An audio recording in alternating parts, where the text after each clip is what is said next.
In 2018, the peaceful town of Willow Creek was shattered by a shocking death. Ethel Montgomery, a 78-year-old grandmother, known for her warm smile and homemade cookies, was found lifeless in her cozy home. At first glance, everyone thought she had passed away naturally, a peaceful end to a long life. But within days, the town learned the truth: Ethel had been poisoned. The idea that someone had deliberately taken her life sent waves of disbelief through the community. Ethel had lived alone for many years, keeping mostly to herself, except for her weekly visits from her granddaughter Clara. People saw Clara as a sweet, caring young woman who was close to her grandmother. But when the police started digging into Ethel's last days, they found a web of lies that no one could have imagined. The investigation quickly turned up suspicious clues, like a strange, unmarked bottle in the kitchen and unexplained movements in Clara's bank accounts. As the pieces started coming together, the police were forced to face a grim possibility: could someone in Ethel's own family have wanted her gone? Clara wasn't the only person under suspicion. Ethel's son, Roger, had also been acting strange in the weeks before her death. He seemed distant,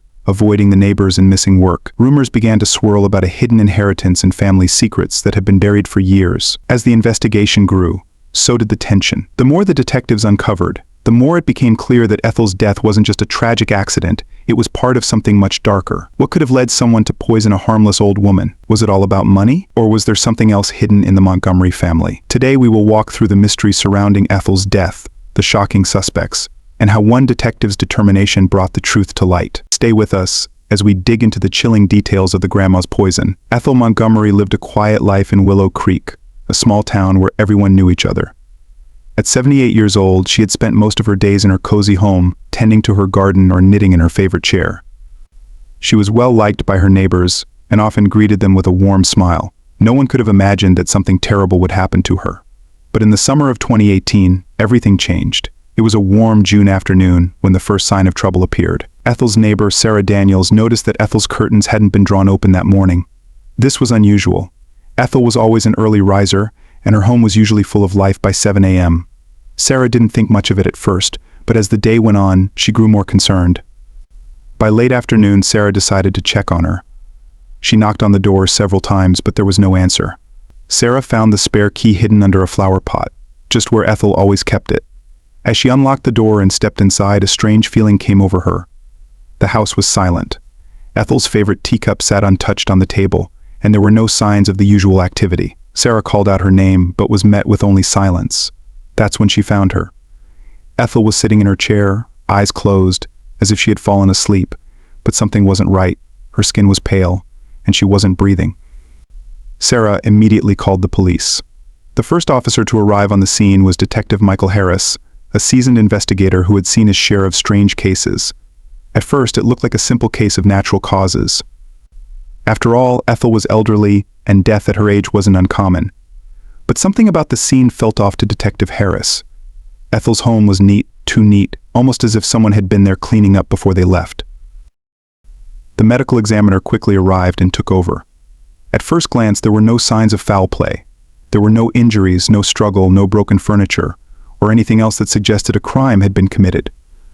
But the examiner wasn't convinced it was natural either. There was something odd about Ethel's color, something that couldn't be explained by a simple heart attack or stroke.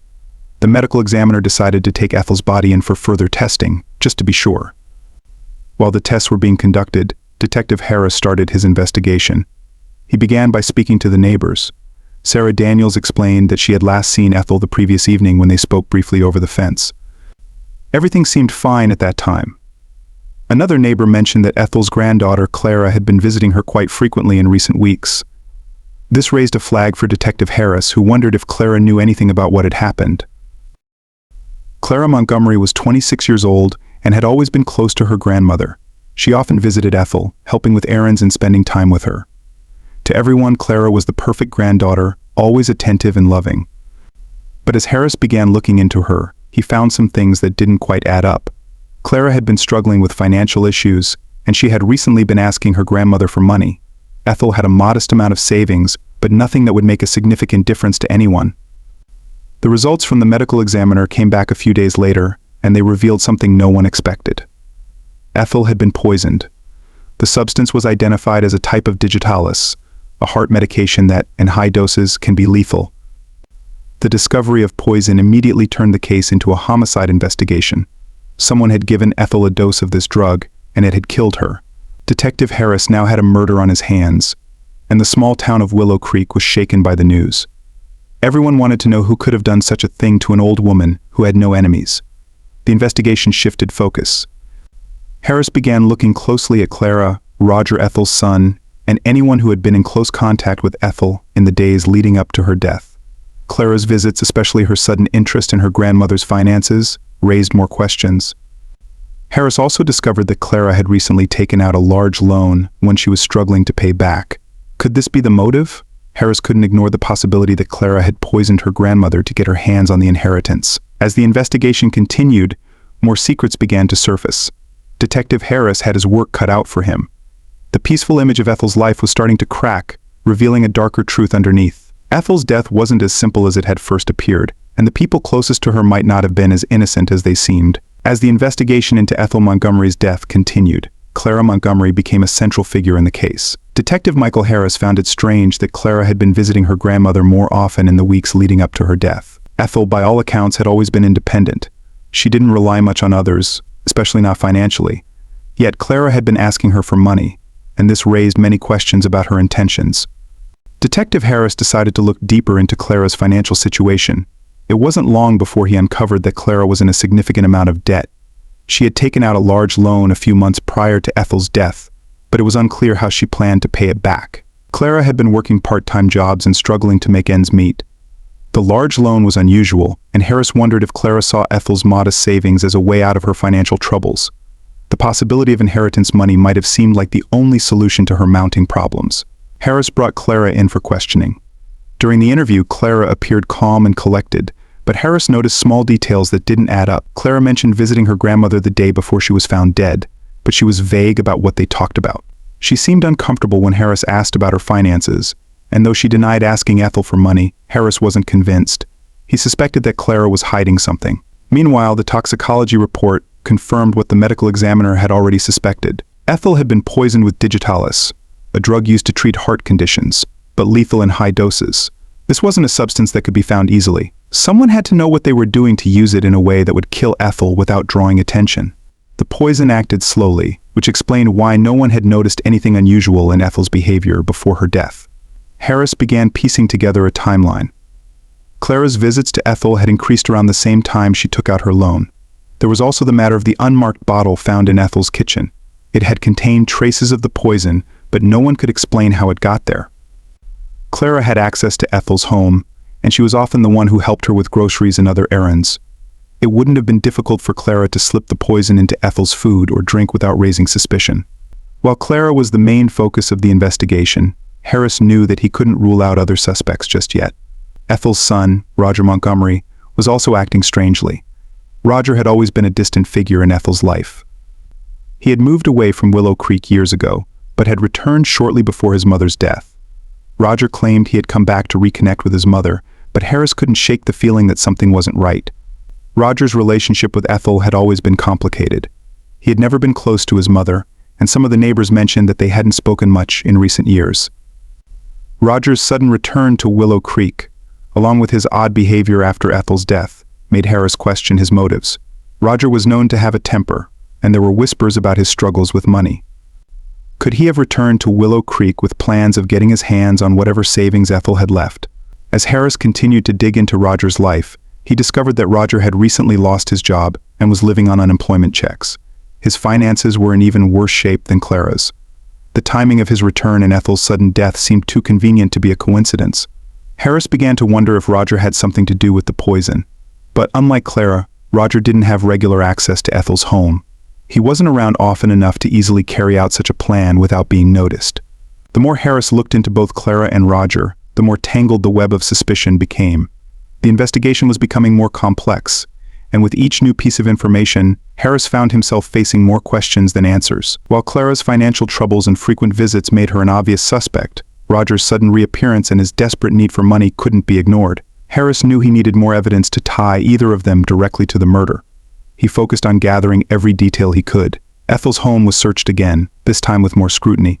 The poison had to have been introduced somehow, and Harris believed the key to solving the case was hidden somewhere in that house. Investigators carefully examined every item in the kitchen, the cupboards, and even Ethel's garden, where she often spent her time. They were looking for anything that could explain how the poison made its way into Ethel's system. As the investigation dragged on, the town of Willow Creek was buzzing with rumors. People began talking about Clara and Roger, each side suspecting one or the other. Ethel had always been a beloved figure in the community, and the idea that someone close to her could be responsible for her death left everyone on edge. Harris knew that time was running out. The longer the case went unsolved, the harder it would be to keep the investigation focused. As the investigation progressed, Detective Harris knew that time was of the essence. Clara and Roger both had reasons to want Ethel's money, and both had acted suspiciously in the weeks leading up to her death, but nothing yet tied either of them directly to the poison. The investigators continued to focus on Ethel's home, searching for any clue that would give them a breakthrough. The medical examiner's report revealed that the poison had been administered over a period of days. It wasn't a single dose that killed Ethel, but repeated exposure to the digitalis. This meant that whoever poisoned her had to have access to her on a regular basis. Given this, Harris believed the person responsible had to be someone close to Ethel, someone who visited often and could easily slip the poison into her food or drink without drawing attention. Clara's frequent visits made her an obvious suspect. However, Roger's sudden return to town added another layer of complexity. Harris wondered if Roger had come back with plans to involve himself in Ethel's life, perhaps even to pressure her into giving him money. But Roger didn't have the same access to Ethel's daily routine as Clara did. Harris needed more proof before making any accusations. While going over Ethel's medical records, Harris found that Ethel had never been prescribed digitalis. This meant that whoever poisoned her had obtained the drug illegally or through questionable means. Harris decided to investigate pharmacies in the area, hoping to trace the source of the drug. It was a long shot, but he knew that if he could find where the digitalis came from, it might lead him to the killer. Harris sent his team to question local pharmacists, but none reported any missing stock or irregular purchases. This led Harris to consider another possibility: could the digitalis have been purchased online? He requested Clara and Roger's electronic records, searching for any hint that they might have bought the poison. Clara's online activity showed no signs of purchasing anything suspicious, but Roger's was a different story. Roger had been searching for information about heart medications in the weeks leading up to Ethel's death. He had also visited several forums where users discussed obtaining drugs without prescriptions. This discovery didn't prove that Roger had purchased the digitalis, but it painted a clearer picture of his potential involvement. Harris began to suspect that Roger's financial troubles were far worse than he had initially thought. At the same time, Harris couldn't ignore the growing tension between Clara and Roger. Both had reasons to want Ethel's money, and both had secrets they were trying to hide. It was possible that they had even been working together, though there was no evidence of any direct collaboration. Harris knew he had to keep pushing, especially as both Clara and Roger continued to deny any involvement in Ethel's death. The investigation took a sudden turn when a close friend of Ethel's, an older woman named Mabel Johnson, came forward with new information. Mabel had been Ethel's neighbor for years and often stopped by to chat or help with small errands. In the weeks before Ethel's death, Mabel had noticed something strange. She recalled seeing Roger visit his mother late at night, something that hadn't happened before. Mabel found it odd because Ethel had never mentioned Roger's visits, and the timing seemed suspicious. Mabel also mentioned that she had seen Clara and Roger arguing outside Ethel's house just a few days before her death. Harris took Mabel's account seriously. The argument between Clara and Roger added another layer of suspicion. What were they fighting about? Was it related to Ethel's money? Could it have been a dispute over how they were going to get their hands on it? Harris believed that this argument might hold the key to understanding what had really happened. Armed with this new information, Harris brought Clara and Roger in for further questioning. Clara seemed more nervous this time, stumbling over her answers when asked about her last visit to Ethel's house. She admitted that she had argued with Roger, but she claimed it was a simple disagreement about family matters. Roger, on the other hand, remained calm. He denied any late-night visits and insisted that he had no reason to harm his mother. Harris wasn't convinced. The tension between Clara and Roger was palpable, and it was clear that both were hiding something. But without hard evidence, he couldn't move forward with an arrest. He needed more, something that would link one of them directly to the poison or to a plan to kill Ethel. The unmarked bottle found in Ethel's kitchen was still a crucial piece of the puzzle, but it didn't contain any fingerprints. Whoever had handled it had been careful. Harris ordered another sweep of Ethel's home, this time focusing on areas that had been overlooked. The investigators searched every inch of the house, from the attic to the basement, hoping to find something that had been missed. It was during this search that they uncovered a small notebook hidden in Ethel's bedroom. The notebook contained detailed notes about her daily routine, her interactions with Clara and Roger, and something that stood out: a mention of feeling ill after meals. This was the clue Harris had been waiting for. Ethel had documented her declining health, and her suspicions about what might be causing it. The notebook didn't directly accuse Clara or Roger, but it provided enough information for Harris to move forward. He now had proof that Ethel had been poisoned gradually, and that someone close to her had likely been responsible. With the discovery of Ethel's notebook, Detective Harris finally had a breakthrough. The notebook detailed Ethel's health issues in the weeks before her death and included her suspicions that something was wrong. She had noticed feeling ill after meals and even mentioned that she thought it was strange that Clara had started preparing her food more often. Ethel had kept these thoughts to herself, likely not wanting to cause trouble, but the clues were now critical in the investigation.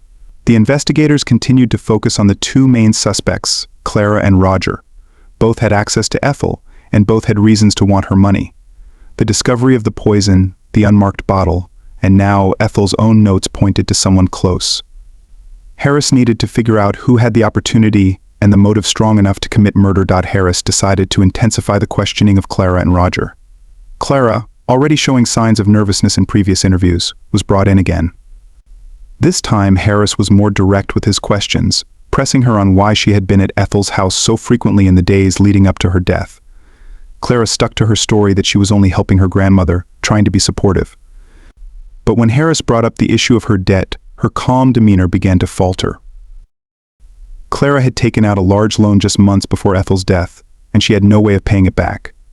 Harris had already uncovered this information, but he needed Clara to admit it.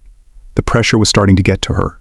She started to stumble over her answers, especially when Harris asked why she had been handling Ethel's meals more often, something Ethel herself had noted in her diary. Meanwhile, Roger was also feeling the heat. Harris knew that Roger's return to Willow Creek wasn't just a casual visit. His financial troubles were severe. He had lost his job, his home was close to foreclosure, and he had nowhere to turn. The inheritance from Ethel could solve all his problems. But unlike Clara, Roger had a more distant relationship with his mother. He wasn't in her daily life the way Clara was, which made it harder for Harris to directly link him to the poisoning. Still, the timing of Roger's return was suspicious, and Harris believed there was more to the story. As Harris dug deeper, he discovered another piece of the puzzle. Ethel had a life insurance policy, something that hadn't been considered before. The policy wasn't huge, but it was enough to help Clara or Roger get out of their financial messes. The discovery of the policy added a new motive for both suspects.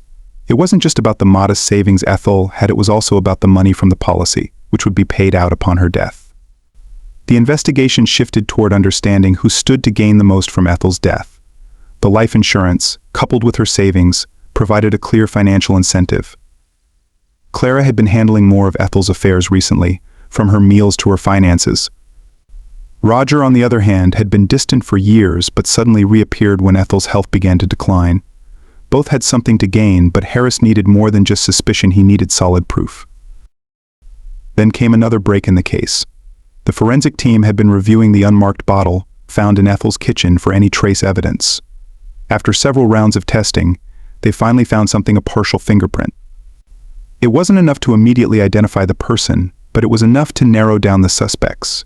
Harris had the fingerprints of both Clara and Roger on file, and he immediately requested that they be compared to the print found on the bottle. The results came back quickly. The partial print matched Clara's. This was the evidence Harris had been waiting for. It wasn't enough to convict her on its own, but it tied Clara directly to the poison used to kill Ethel.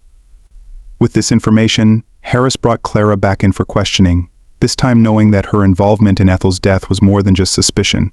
Clara, now fully aware that the evidence was stacking up against her, began to break down during the questioning.